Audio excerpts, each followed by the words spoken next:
You know, it's hard to believe it, but in just a few days, kids will start heading back to the classroom for the 2022-23 school year, and parents might be asking themselves questions about how to prepare their kids as the year approaches. Yeah, every year we ask the same questions of ourselves. Joining us now with some tips on sleeping schedules, diet, and a lot of other things is Dr. Celeste Reese-Willis. Good morning, Dr. Celeste.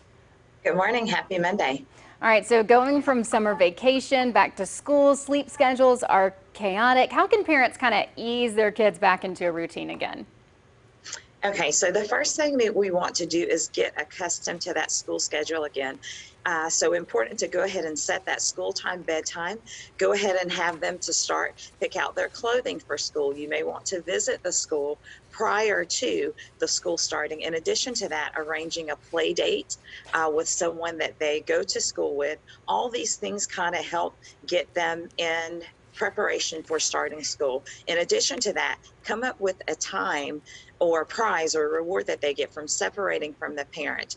Very important with that sleep schedule, you want to set that screen curfew. There's actually a blue light that's emitted from mobile devices, TVs, and tablets that suppresses a very important hormone that encourages us to sleep called melatonin.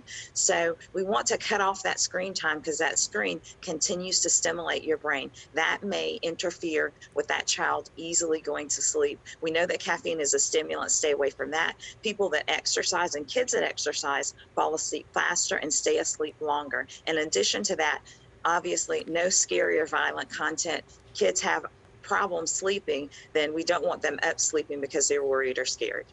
I kind of laughed off camera because I'm looking at this thinking about, elementary, middle, high school, and college. My college kids could benefit from this list too. We all could. All right, let's talk about diet. Kids' diet over the summer, it sometimes looks much different than what they need during the school year. What do you suggest? So for the diet, we just want to have something well-rounded. We want lean protein, at least 2 to 3 servings of that. We want to get that 3 to 5 servings of vegetables a day, dark green veggies as well as red and orange. We want to get whole fruit, 2 to 4 servings, and we do definitely prefer whole fruit to fruit juice. In addition to that, getting that bread, pasta, and cereal in as well. What if your child is 4 years old and doesn't eat what you put them? I mean, just asking for a friend. Right.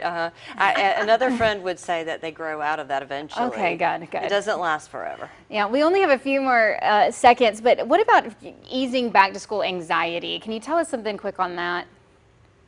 Sure. The first thing you want to do is validate that child. Let them know, hey, I know just like anything else new, it can be a little anxious at first, but once you get into the habit of it, it becomes easy and fun once we learn about it. Again, reward that child with something, get something established that if you separate from mom and dad on the first day, no problem. Talk about a reward or a prize that they get. In addition to that, visiting or that play date with someone that is a schoolmate of theirs kind of gets them into the mode and helps to decrease that anxiety as well as visiting the school and then following that set schedule 2 to 3 weeks before school starts. Great advice this morning, Dr. Celeste. Thank you so much. You're welcome. And we'll be right back here on the CBS 42 Morning News.